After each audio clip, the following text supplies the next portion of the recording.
Narasumber kita episode yang saat ini kawan lama banget, pokoknya dari segede botol dengkul ya. botol kecap Botol ini minyak tawon yang kecil gitu. install berarti botol install. Masuk barang semua tuh. Brand semua. Dikenalin diri ya. Assalamualaikum warahmatullahi wabarakatuh. Waalaikumsalam. Warahmatullahi wabarakatuh. Nama asli Alfian Nur Fitro. Cuman kalau dikenal sama temen-temen lah itu AA. Gim. Enggak, AA Boneng. Bukan Gim ya? AA Boneng. Ya banyak panggilan sih sebenarnya, kayak SMP pasti manggilnya Pian. Sesuai dengan dari nama. Ya, sesuai dengan nama asli lah. Nama asli. Tapi udah kesiniin, udah pasti beda lah. Kayak ada yang manggilnya A doang, berarti itu anak gangan dan sebagainya. Terus kayak kalau karena dari SMP, SMK lah, STM ya. STM. Itu guru udah manggilnya udah nama AA. Terkenal nama AA. Karena juga banyak yang nggak tahu nama asli sebenarnya. Di sini doang nih. Dirahasiakan ya? Iya, rahasia. Berarti kayaknya punya banyak masalah nih kayaknya. Namanya dirahasiakan nama aslinya kan. Sama kayak lu juga sama. Kalau Al udah pasti orang kantor tuh, karena dia taunya kan AA.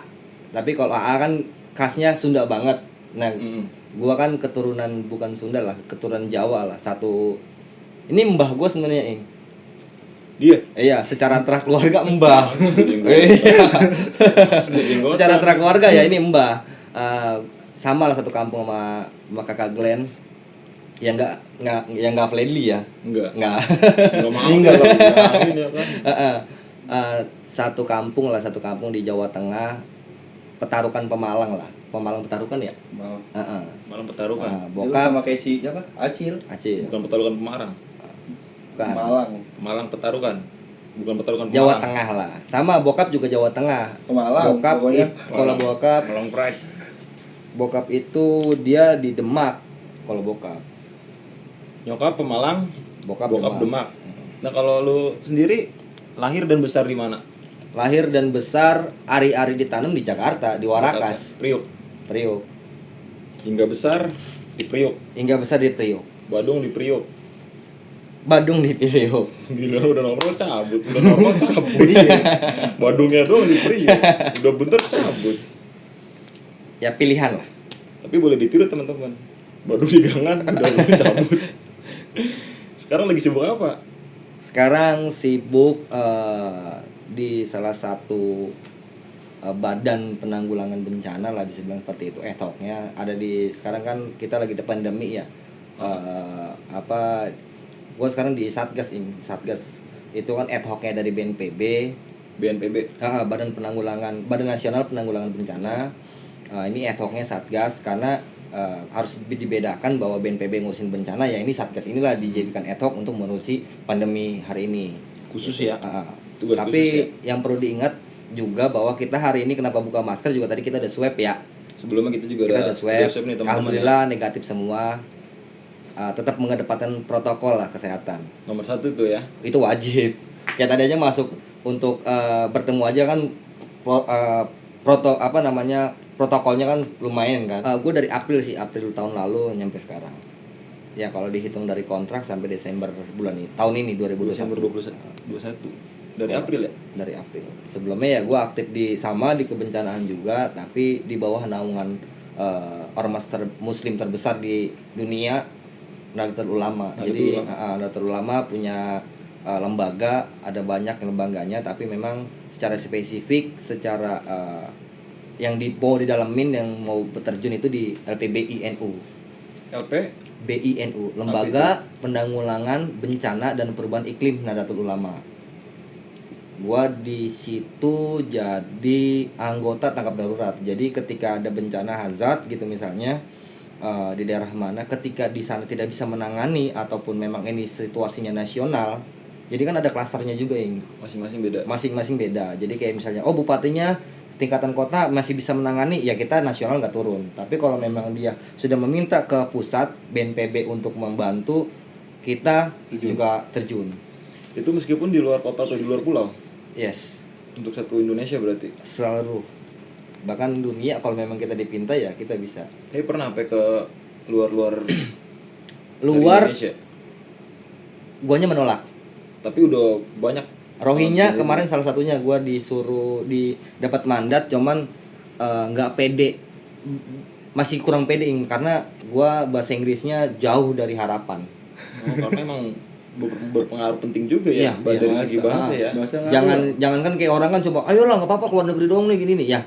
Gue punya mindset, gue ikut harus berkontribusi, bukan jadi sekedar penghias ataupun ini buat apa gitu, cuman kayak bukan nggak menghargai konteks kayak tukang foto di kegiatan-kegiatan ya, bukan, cuman kayaknya lebih kurang aja sih gitu ya, karena emang lu juga punya tugas khusus di situ kan gitu. Iya ya, bahasa Inggris itu kan penting ya, akhirnya daripada ini ya udah deh nggak berangkat. Pelatihan pun banyak luar negeri gue tolak gara-gara bahasa Inggris ya. Ini sih gue tipikal ini, kalau belum seraknya gue nggak bakal mau. Masih tambang di situ. Kalau emang itu ada planning besar nih dalam jangka waktu panjang, kenapa nggak ada rencana untuk kursus gitu? Ya ada step by step lah. Kita maksudnya gue pribadi tuh kayak hari ini kan gue juga berkuliah, lagi sedang skripsi, doain lah mudahan bulan depan rampung skripsinya. Amin. Nah jadi fokus gue tuh ke skripsi dulu. Setelah skripsi bolehlah gue ngambil kursus-kursus kayak bahasa Inggris untuk memperbaiki bahasa Inggris gue yang agar lebih baik lagi sih. Karena sayang juga banyak kegiatan di luar negeri yang memang kerjasamanya sama Nahdlatul Ulama, yang memang fokusnya ke bencana, ya harus berangkat. Karena ini kita bicara dengan satu tujuan, bagaimana kita siap menanggulangi, siap untuk mencegah bencana yang ada di negara kita ini. Ya, mudah-mudahan lo lebih maksudnya lebih gimana ya, secara kemanusiaannya emang tertanam terus lah. Harapan dari gue sih ya kan, dulu juga tertular juga nih buat yang ada di sini atau buat teman-teman yang nonton kan, bisa saling membantu lah. Kalau kemarin yang dibilang Rijal apa, memanusiakan manusia ikan skuter. Tadi lu bilang lagi skripsi ya, emang kuliah di mana? Gua kuliah, mudah-mudahan ini yang terakhir lah, kampus terakhir di Universitas Jakarta. Dia itu berada di Pulau Mas, Jakarta Timur, dekat, kalau tahu Jayabaya, nah di belakangnya lah, belakang Jaya Percis. Cuman lewatnya nggak lewat depan, lewat komplek gitu kan, lewat perumahan. Jadi kampus gua satu-satunya kampus di Jakarta yang memakai logo Monas. Satu-satunya kampus memakai logo Monas. Karena memang kalau boleh ya, kalau senior alumni dari Unija ini tolong dikoreksi ya, tapi yang gua tahu bahwa kampus itu memang diperuntukkan oleh pemerintah untuk warga Jakarta, khususnya untuk kayak yang kurang mampu dan sebagainya gitu loh, atau yang prestasi dikuliahkan lah di situ. Jadi memang zamannya almarhum Ali Sadikin, gubernur yang dulu, bahwa pentingnya ibu kota harus punya universitas. Nah itu Universitas Jakarta. Tapi ada beberapa pertimbangan kenapa tidak dijadikan negeri, malah IKIP yang dijadikan negeri, Universitas Negeri Jakarta. Tapi logonya nggak Monas kan? Enggak. Iya. Dan kalau mau tahu ternyata Unija itu karena di bawah Pemda ya, Pemprov DKI Jakarta, dia tersebar 5 kota madya. 5 kota madya. Kampusnya. Kampus pertama itu di Kenari, sekarang jadi Pasar Kenari tuh. Iya. Itu kampus pertama. Oh, awalnya karena memang kolega-kolega kalau NU Sentiong lah yang memang Betawi Tulen. Itu sih setahu gue ya, tapi koreksi kalau salah. Koreksi kalau salah. Karena memang salah satu almarhum, gue agak sedikit lupa, itu jadi salah satu pengurus besar Nahdlatul Ulama sebagai wakil ketua. Yang ini salah satu pendirinya ya.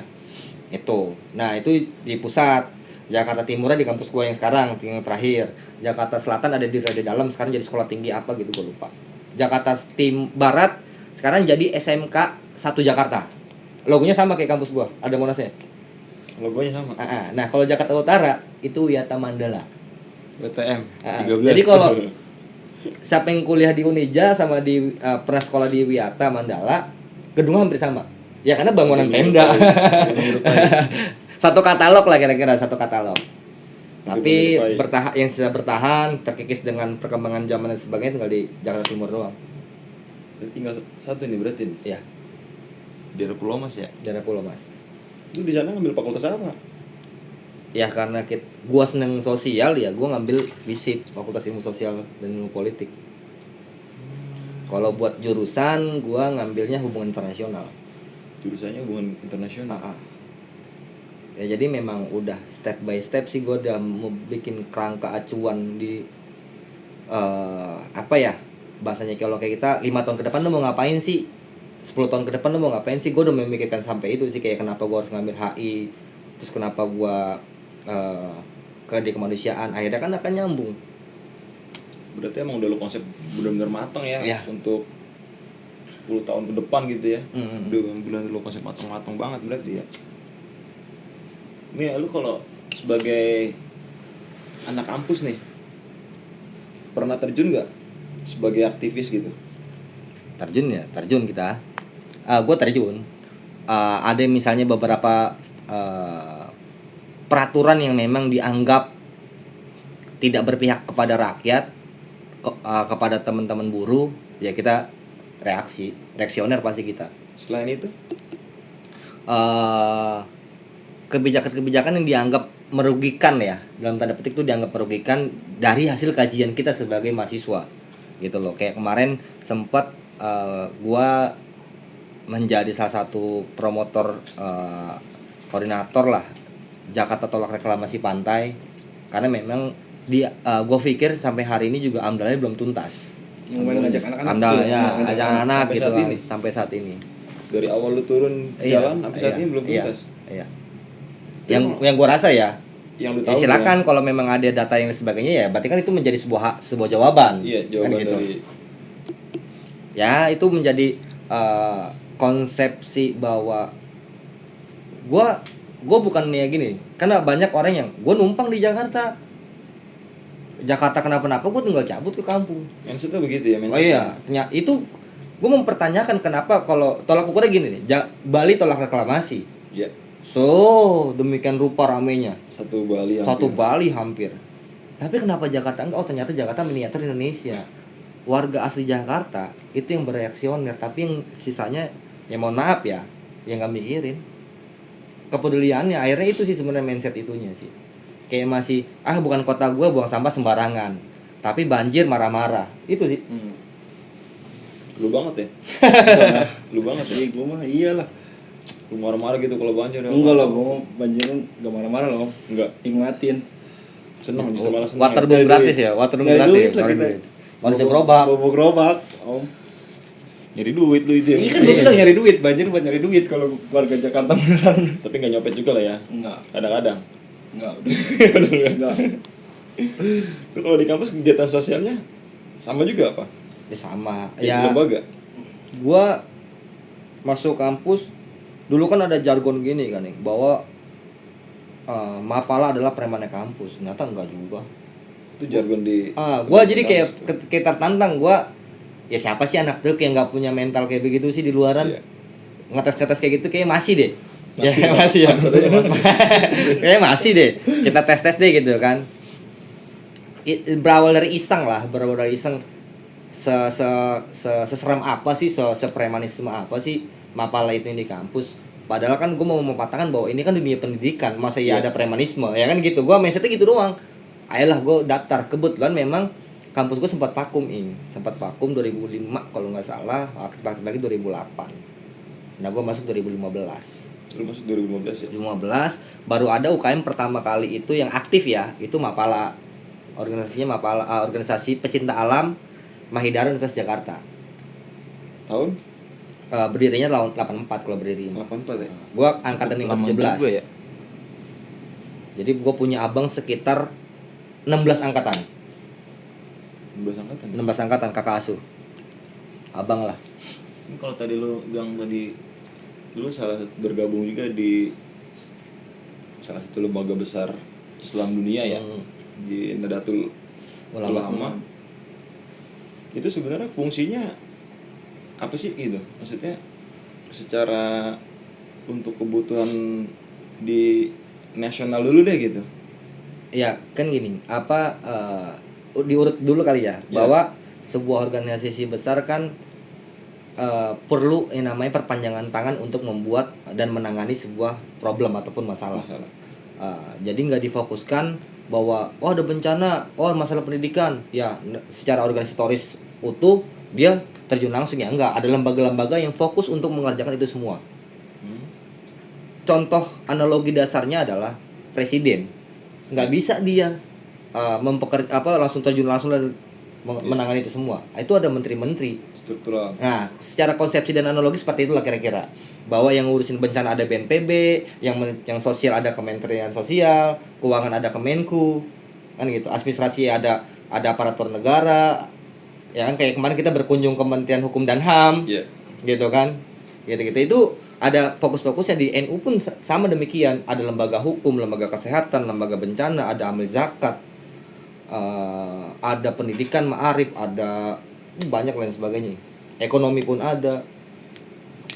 Terus kalau yang tadi lu ngomongin masalah lu pernah terjun gitu kan sebagai relawan, gue tertarik nih dengan cerita masalah relawan itu tadi ya. Nah, lu sejauh ini punya pengalaman yang menarik apa nih yang lu masih ingat gitu? Ya mungkin gue rasa ini namanya kegiatan kebaikan selalu diingat lah, gue yakin itu gitu. Cuman gue pengen mendengar nih ya berbagi ceritanya dari lu sebagai relawan ini, suka dan dukanya gitu.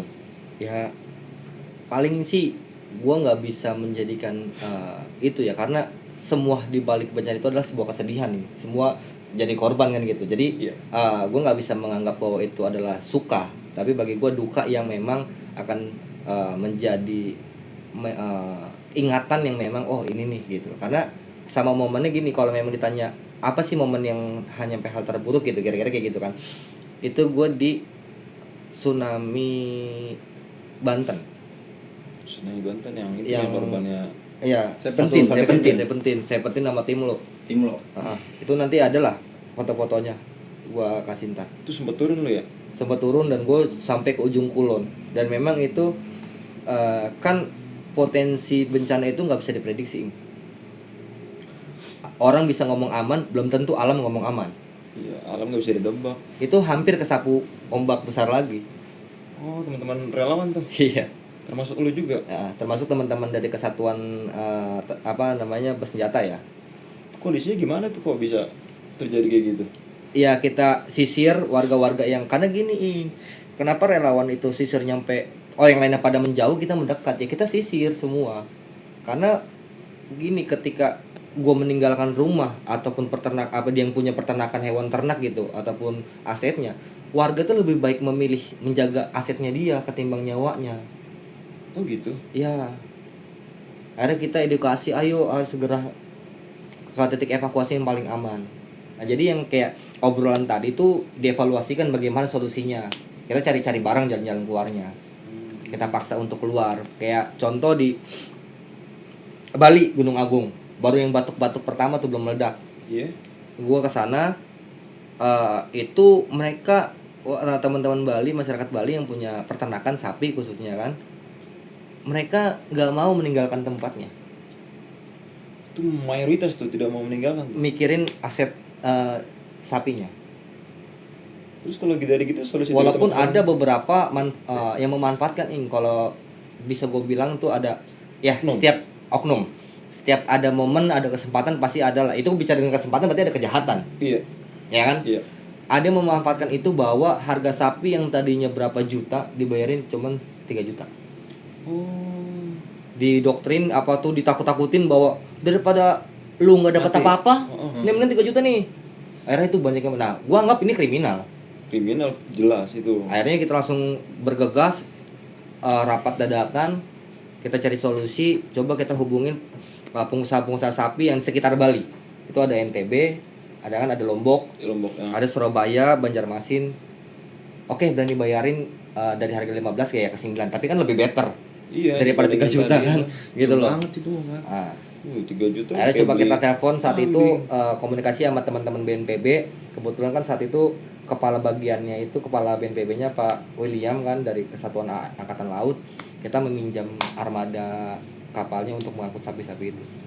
Nih ya, tadi gue sempat penasaran ya yang tadi lu bilang ada temen yang buat memonitoring nih untuk update situasi terkininya gitu kan, karena setiap 6 jam sekali tuh situasi berbeda gitu kan. Nah tadi lu ngomongin masalah itu secara struktural nih ya, lu bisa maksudnya bukan ngasih perintah sih ya, maksudnya ngasih tugas lah gitu ya, ngasih tugas ke teman-teman buat monitor di bawah. Emang secara struktural lu sebagai apa tuh? Nah kalau ini maksudnya kalau ini kan kalau struktural gua di SK-kan oleh pengurus LPBI itu jadi anggota tanggap darurat. SK itu apa? SK itu surat keputusan. Surat keputusan. Surat keputusan sama kayak kita apa ya bahasanya surat keterangan lah. Surat keterangan. Surat kerja. Tapi alhamdulillah gua diamanatkan hari ini dari 2019 kemarin jadi ketua lembaga penanggulangan bencana NU tingkatan Jakarta Utara, tingkatan Kota Madia. Ketua LPBI NU. LBU Masih sama lembaganya masih sama. Masih DKI? Enggak, Jakarta Utara. Khusus Jakarta Utara, khusus Jakarta Utara. Jadi secara gue punya struktur ya karena terhalang hari ini karena pandemi gue nggak bisa bikin pelatihan kebencanaan dan menambah relawan-relawan yang lain yang ada di tingkatan kecamatan kan kita hari ini punya 7 kecamatan kan 7. Jakarta Utara. Gue memang punya visi misi setidaknya membuat relawan-relawan setingkat kecamatan lah. Jadi ketika misalnya ada butuh kegiatan dan sebagainya untuk informasi dan sebagainya cepat situasi terkininya. Tadi gue disposisinya bahasa perintah ataupun tugas itu bahasa ininya disposisi lah, mendisposisikan tugas itu terhadap wakil ketua gue di LPBI namanya Debbie Hasimka, karena dia kebetulan juga bekerja di BPBD DKI, jadi satu tim BPBD DKI turun, LPBI turun. Mengupdate itu kita bikin sitrep, laporkan ke ketua cabang. Itu laporan Kiai, itu per kegiatan per sitrep per update kita update terus. Oh. Jadi kayak Kiai kan ketuanya Kiai kan, Kiai Agus Muslim. Kiai ini butuh kayak gini lembaga mana lembaga mau bantu yang mana, lembaga lain mau bantu apa. Jadi kita yang mengakomodir itu semua. Enggak semua bencana kayak misalnya kebutuhan satu titik posko harus LPBI mengajarkan semua ya nggak bisa, ini kita gotong royong atas nama NU. Tadi yang lu bilang ini banyak barang-barang yang dibilang mubazir nih, maksudnya ada baju bekas yang layak pakai tapi tidak berfungsi secara optimal gitu ya untuk di tempat bencana gitu. Berarti sejauh ini untuk teman-teman donatur nih yang pengen mengirim itu sebaiknya gimana tuh? Ya gini sebaiknya sih kan ada info terkait setiap di flyer ya, bahasa flyer ataupun leaflet ataupun poster di media sosial ataupun banyak yang disebar di grup WA itu konfirmasi ke nomor tersebut kebutuhannya apa sih sekarang yang lagi update, jadi kan itu menjadi penggalangan juga. Kayak kemarin sempat dengar gue nontonin lo ya GWTV dari awal tuh. Kemarin awal Aroy ya, respect ya. Bang Aroy. Oh, gue nyari makanan di Rasela. hampir ke sana ya. Ini gue juga Raja Wali Selatan. Gue nggak inget tadi sempat video call juga ya kan. Oh bajunya keren kok. Oh iya kata gue. Kayak Aroy di yang perdana ya kalau nggak salah, perdana itu dia ngomong secara sosial ada bantu-bantuin. Nah, itu tuh bagus sebenarnya. Cuman tinggal di kebutuhannya apa sih gitu. Kalau semuanya mie instan semua akhirnya menjadi bencana baru, diare kan. Iya. Bener juga sih. Itu makanya fungsinya koordinasi antar lembaga. Makanya gini, ketika kita ke bencana, semua relawan wajib lapor ke posko induk. Yang dibikin oleh BPBD. BPBD, Badan Penanggulangan Bencana Daerah. Itu tingkatan daerah, kita langsung wajib. Berapa orang Anda organisasinya apa, berapa orang, spesifikasi relawannya apa. Jadi nanti dipecah. Nggak jadi kolonel di sini. Jadi kayak gue nih, kita bertiga gitu. Datang ke posko satu geng aja, enggak. Lu bisa megang apa, Bancet megang apa, gue megang apa, nyebar kita. Tapi berarti lebih baik tanya dulu ya kalau mau bantu ya. Iya, karena percuma yang tadi di awal, jangan sampai lu niat nolong malah lu yang ditolong. Iya. Kan gitu, karena basically kan nggak ada yang tahu. Ya sadar diri aja, kayak tadi di awal juga gue bilang, ya gue sadar nggak bisa bahasa Inggris ya, mending gue usah. Ataupun misalnya gue sadar gue nggak bisa mengerjakan ini, gue bantu dapur aja deh, entah motong-motong cabe, entah motong-motong itu gitu kan. Support sistemnya di luar itu ya. Ataupun pendataan lah yang lebih gampang ya gitu. Itu sih. Sama ngedukasiin juga, kayak misalnya boleh teman-teman donatur atau sahabat-sahabat kawan-kawan semua mau donasi baju layak pakai, tapi sebisa mungkin jangan bikin kecewa yang menerima juga lah. Kadang juga mentang-mentang baju sudah tidak terpakai asal dikirim aja. Kalau bisa di laundry dulu, di packaging satu bundle gitu kan. Jadi kalau ada bencana tinggal taruh. Kan wangi, harum dan sebagainya kalau laundry ya. Iya. Gue pengen nanya ini nih ya. Ini kan alhamdulillah banget ya. Ini teman-teman Slanker Jabodetabek itu masing-masing wilayah nih ya. Nah, kita juga pasti sempat ngintip-ngintip juga lah kalau di media sosial ya. Iya. Kita tuh aktif banget gitu ketika ada satu bencana di daerah manapun gitu.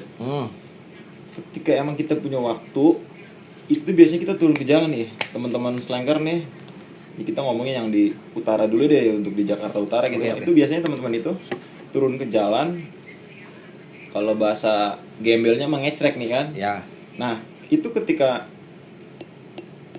duit terkumpul sekian jutanya berapanya kan, itu biasanya teman-teman nih langsung datang ke lokasi dan itu ngebagi langsung. Nah, menurut lu nih, dengan versi kalau gue bilang nih kan, itu sama-sama melakukan kegiatan sosial, tapi itu yang sifatnya belum profesional ya. Kalau buat gue nih, maksudnya belum profesional banget gitu. Secara profesional maksudnya kan ini bencana ini kan masing-masing punya kebutuhan yang berbeda yang tadi lu bilang tadi gitu.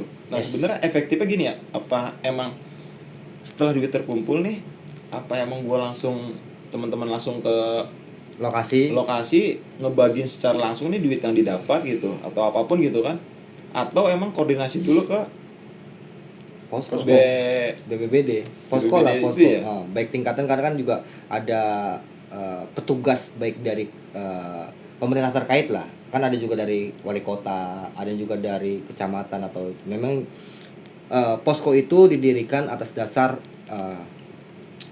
kesepakatan mufakat bahwa siapa yang menjadi isi komander, biasanya Dandim, Kodim gitu-gitu. Biasanya kayak gitu.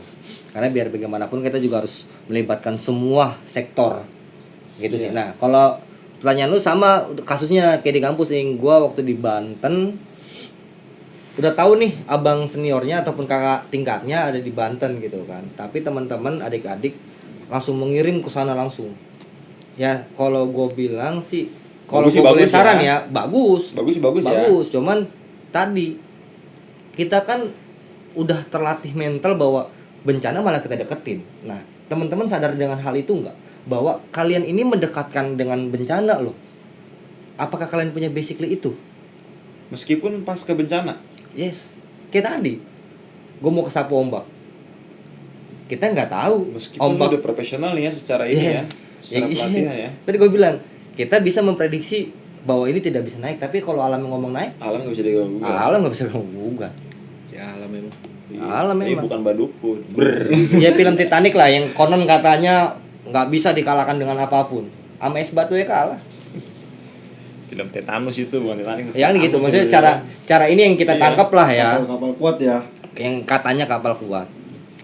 Itu sih. Sekalipun Tuhan tidak bisa menenggelamkannya ya. Iya ngomong kayak gitu kan. Ternyata Iya. Sama es batu aja. sama es batu. Baru sama es batu belum sama mamangnya. Mau cocok aja itu belum itu. Baru es batunya doang itu. Iya.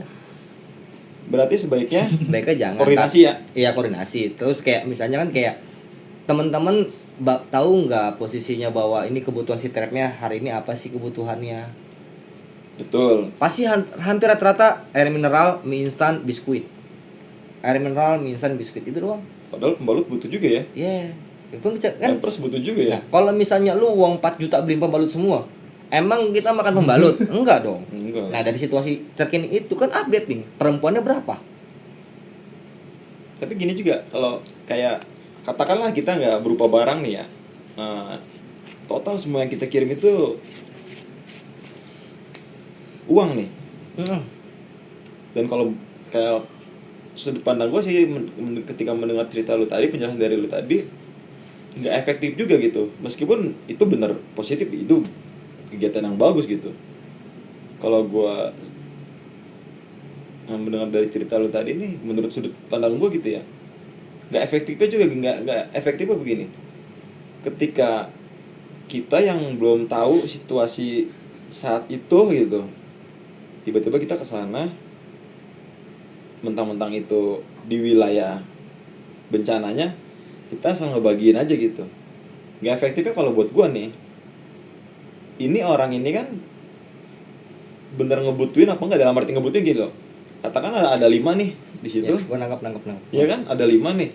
Dan ini dari pihak posko udah dibagi nih masing-masing nih ya kan. Iya itu. Dan ada lagi 5 orang ini belum nih. Iya. Tiba-tiba ini datang kasih yang ini juga gitu Ya, kan. itu. Kayaknya ya Gitu. Nah, itu makanya menjadi dampak bencana baru. Namanya bencana sosial.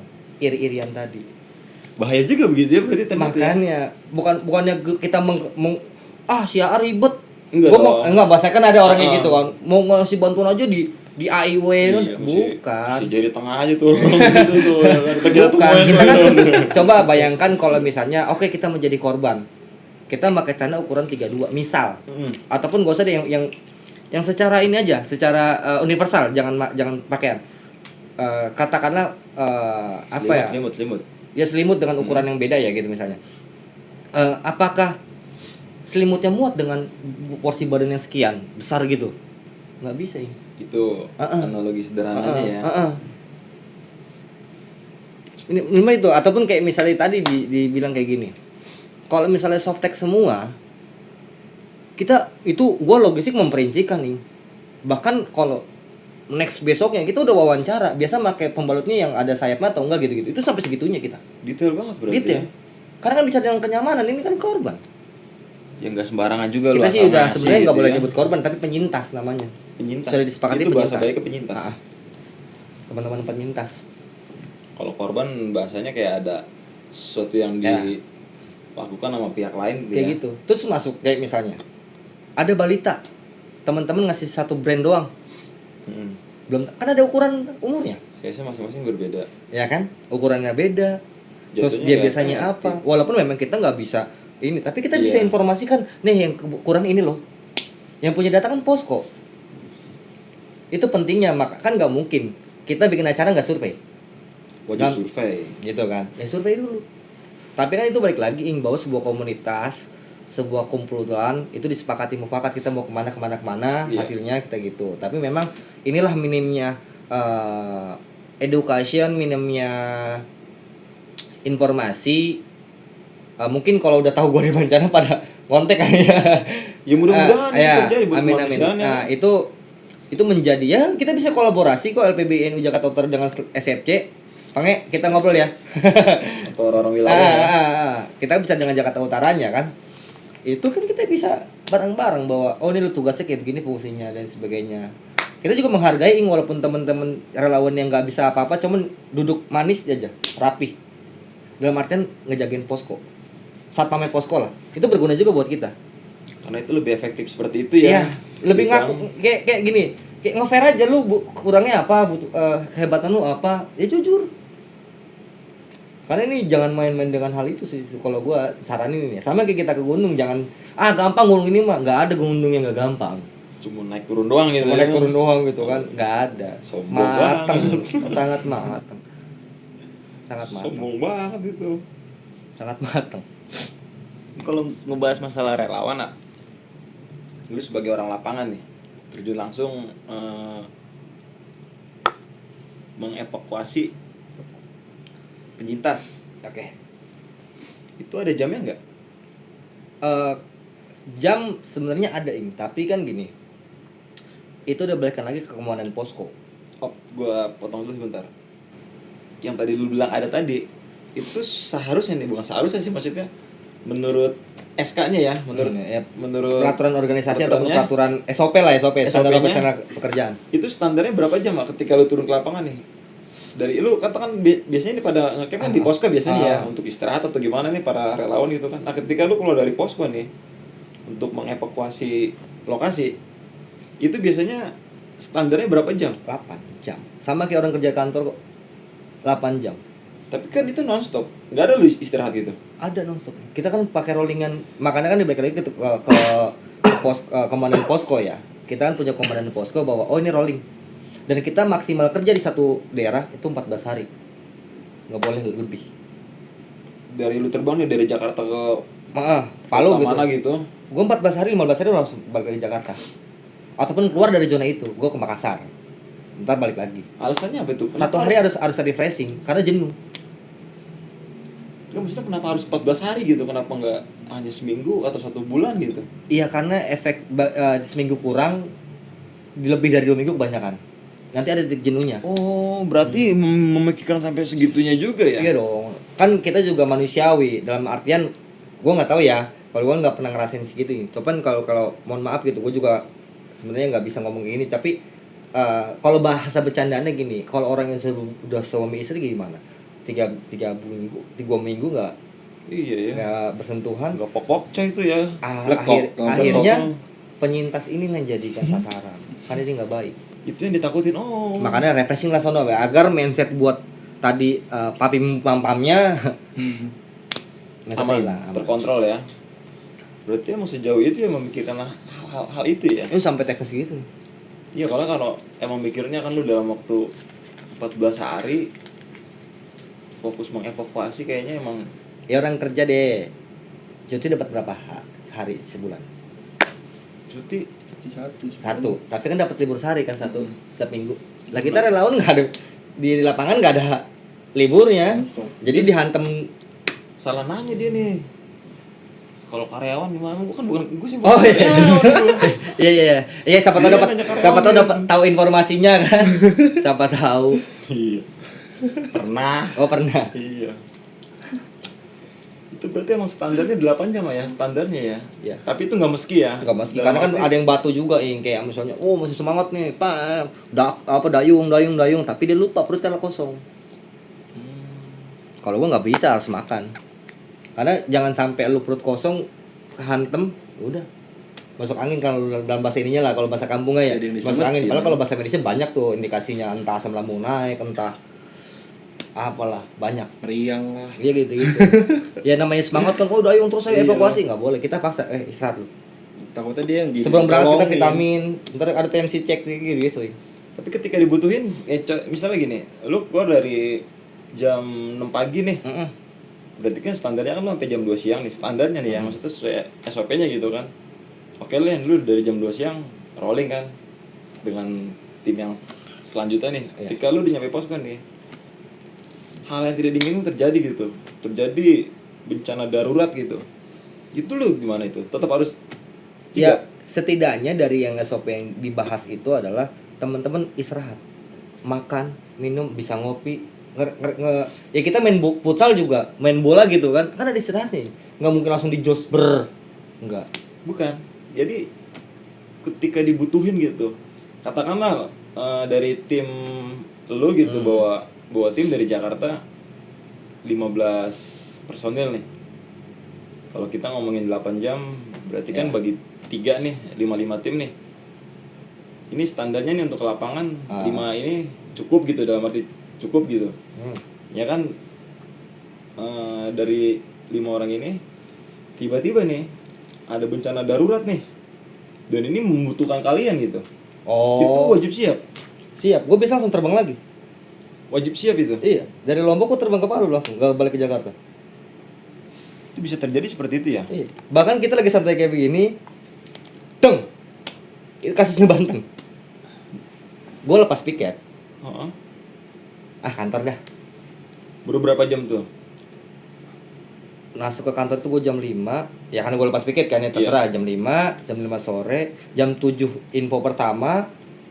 Standby. Baru 2 jam nih ya lu ya? 10. Jam 10 berangkat. Langsung ke Banten. Dan itu pakai bajuan yang hari ini kita pakai. Untungnya ada tas memang kita udah siapkan. Kalau buat tim perangkat alat perangnya udah disiapkan. Jadi tinggal bawa itu. Tapi kan bajunya nggak ada ganti. Oh. Paling nanti nunggu tim yang selanjutnya datang. Nitip. Kayak ade gitu kan, ada yang lagi magang ataupun lagi coba belajar. Namanya saat itu Vio, sekarang jadi barista dia. Jadi barista bukan balina ya, barista. Itu, ya tolong baju tuh yang di kantor apa yang di ini tolong yang laundry dibawain gitu. Dari situ baru kita ya paling ada minimarket yang maret-maretan tuh kita paling ganti seat A seat B aja. Memang harus sih. Bolak-balik kayak martabak nyong.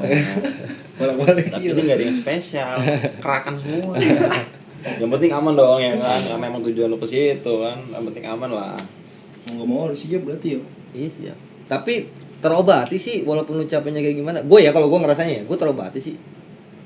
Terobatinya gue seneng ngelihat penyintas, didoain penyintas, makasih ya dek, makasih ya nak, atau mana yang manggil nama, semoga sehat selalu. Suka lo begitu? Suka. Nah, itu sukanya. Ya iya sih, cuman kan Bonus ya. bonus lah bagi gue. Tapi kalau suka kan dia dia cuma bisa ngasih itu doang ke kita, tapi setelah kita pulang emang kan apakah dia bisa tidur dengan nyenyak seperti sedia kala? Iya. Gue sedihnya di situ juga ini. Maksudnya nggak ada bencana yang suka sebenarnya. Cuman mungkin bayaran gue dengan itu. Iya. Bahagia lu di situ ya. Ya sekarang gue dibayarin dalam tanda petik ya, dibayarkan ongkos akomodasi transportasi sampai ke titik lokasi bencana aja itu kan udah suatu bentuk kebahagiaan. Suatu bentuk kebahagiaan inilah luar biasa. Nah bayaran gue itu kayak didoain, dianggap anak, dianggap saudara, bahkan sampai Jang udah nikah belum? Oh mana perawan emak ya? Ya kita kan tujuannya nggak ke situ. Bercandaannya lah ya. Walaupun memang ada harapan lebih lah bahwa setiap daerah, ibu-ibu yang di daerah mendapatkan mantu orang Jakarta. Dulu kesana aja kalau begitu. Bantuan mengurangi jomblo-jomblo di sana. Tuh, kalau ngomongin gitu tuh lihat langsung kameramen sangean nih teman-teman nih, epic. Ini lu kalau ngomongin dari tadi kampus beserta lembaga nih. Harapan terbesar lu nih ya. Goals terbesar lu nih. Dalam hidup lu nih. Ketika lu ngomongin ini berkaitan nih kalau gue bilang nih ya. Ketika lu ngomongin kampus dengan lembaga yang saat ini lu jalanin, kalau sudut pandang gue sih berkaitan gitu ya. Ini goals terbesar lu nih, harapan terbesar lu dari kedua yang tadi lu bicarakan apa? Gue cuma bikin harapan gue ya, bikin emak gue nangis haru bahagia. Iya, karena ya mungkin cukup ya. Oeng tahu percis lah, Bancet tahu percis, teman-teman tahu percis bahwa badungnya gue kayak gimana dulu ya. Maksudnya semua anak laki-laki pernah badung dan punyai dan memilih badungnya seperti apa. Dan itu udah cukup lah bagi gue membuat nangis orang tua gue, khususnya nyokap gitu kan, dengan hal yang keburukan. Nah hari ini gue mencoba bagaimana caranya bikin emak gue nangis, ibu gue nangis, bangga punya anak kayak gue gitu loh. Itu doang sih. Bahagia. Bukan nangis haru kesedihan nih teman-teman. Karena kalau yang lain-lain kayak naik haji ya, insya Allah kalau memang rezekinya ataupun lain sebagainya, kalau ada rezekinya ya, alhamdulillah gitu. Tapi yang terdekat ya itu sih, karena gue punya mimpi besar bahwa Priuk itu nggak kota keras banget gitu loh, ataupun kayak kota suram banget, enggak ini. Ada loh potensi mutiara yang ada di Priuk. Dan itu gue mau mencoba ini lo gua salah satunya gitu loh. Yang kita tahu kan kayak abang kita satu tuh Ahmad Saroni gitu kan. Itu kan bagian dari salah satu mutiara yang ada di Tanjung Priuk. Dan banyak kok yang anak-anak Priuk kuliah di kampus-kampus Bonafit banyak, tapi dia selalu dikucilkan jadi kaum minor di kampusnya. Karena Termasuk gua. Terlalu brong kayaknya. Termasuk Ya, gua. tempat tinggal kan, tempat tinggalnya. Termasuk gua. Ya, lu dari muka juga yang mau ketahuan brongnya sih. Iya. Lu. Nah, Jadi- boleh sih, jangan. Kalau kata JJ begitu. Itu doang.